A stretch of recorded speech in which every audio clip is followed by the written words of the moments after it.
Assalamualaikum warahmatullahi wabarakatuh. Kali ini saya akan menjelaskan tugas lifespan dari mata kuliah Psikologi Perkembangan Anak. Halo, perkenalkan nama saya Nisa Ramadhani, biasa dipanggil Nisa. Saya lahir di Masamba 16 Mei dan merupakan anak tunggal. Saya berasal dari Masamba, Kabupaten Luwu Utara, dan dibesarkan dengan penuh kasih sayang orang tua serta orang-orang baik yang ada di sekitar saya. Pada tugas kali ini, saya menggunakan teori perkembangan kognitif yang dicetuskan oleh Jean Piaget. Menurutnya, perkembangan kognitif anak mengacu pada proses mengingat, pengambilan keputusan, dan pemecahan masalah. Perkembangan ini bisa berbeda-beda pada tiap anak. Jean Piaget membagi perkembangan kognitif anak pada 4 tahap berdasarkan usia anak, yaitu yang pertama, tahap sensori motori yang dimulai dari 0 sampai 2 tahun, tahap pra-operasional 2 sampai 7 tahun, tahap operasional konkret 7 sampai 12 tahun, dan tahap operasional formal hingga 12 tahun ke atas. Selama masa kehamilan, ibu saya mengalami mual hingga 4 bulan. Namun setelahnya rasa mual tersebut hilang. Ibu saya mengalami kenaikan berat badan hingga 10 kg selama hamil. Masa kehamilan ibu saya cukup stabil dan hampir tidak ada keluhan.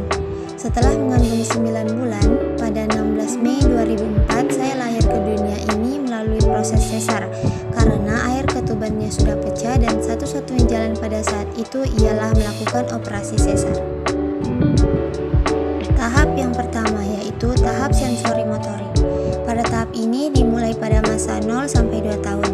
Awal lahir saya mempunyai berat hanya 2,7 kg, sangat ringan dibandingkan dengan bayi normal.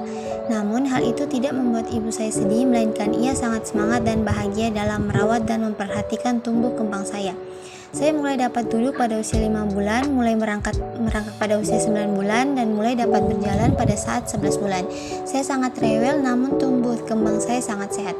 Pada tahap ini orang tua saya mulai melatih sensorik dan motorik saya dengan pemberian mainan yang dianggapnya dapat membantu dalam proses pertumbuhan. Saya mulai ingin menyentuh semua barang yang ada di sekitar dan memasukkannya ke dalam mulut. Tahap yang kedua yaitu tahap praoperasional. Tahap ini dimulai 2 hingga 6 tahun. Anak mulai memahami lingkungan dengan simbolik serta telah dapat menginterpretasikan sebuah peristiwa dan objek. Pada usia 3 tahun saya sudah lancar dalam berbicara dan sangat cerewet dengan mempertanyakan segala yang ada di sekitar lingkungan. Menurut orang tua, saya merupakan anak yang sangat ramah pada orang hingga mudah dekat dengan orang lain. Usia 4 tahun saya sangat rentan terkena penyakit. Menurut orang tua, selama usia 4 hingga 5 tahun saya masuk rumah sakit setidaknya sekali dalam sebulan. Bahkan pernah suatu waktu 3 kali dalam sebulan.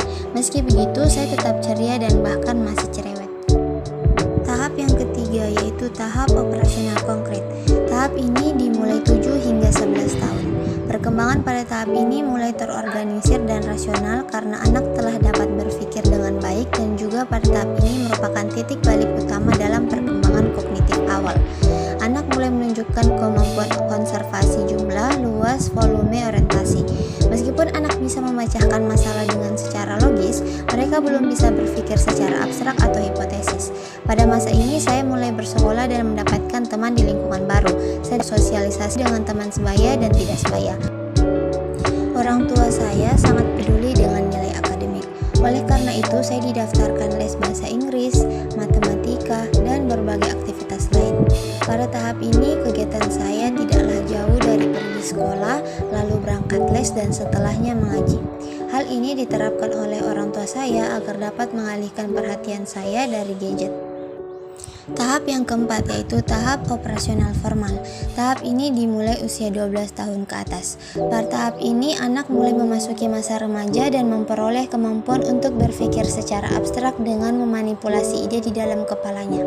Seorang remaja bisa melakukan perhitungan matematis, berpikir kritis, dan menggunakan abstrak serta membayangkan hasil dari tindakan tertentu. Pada tahap operasional formal ini, saya mulai mengembangkan potensi yang saya miliki, berteman dengan banyak orang, mencoba hal yang baru, dan dapat menyelesaikan masalah dan mengolah informasi yang saya dapatkan dari lingkungan saya. Tumbuh kembang saya ditemani oleh 5 orang yang sangat hebat. Kami berteman sejak SD hingga saat ini. Kami banyak berdiskusi jika ada suatu masalah dan menyelesaikannya secara bersama. Itulah tadi tadi pemaparan mengenai tugas lifespan dari mata kuliah Psikologi Perkembangan Anak mengenai proses tumbuh kembang saya hingga saat ini. Mungkin cukup sekian. Wabillahi taufiq wa hidayah. Wassalamualaikum warahmatullahi wabarakatuh.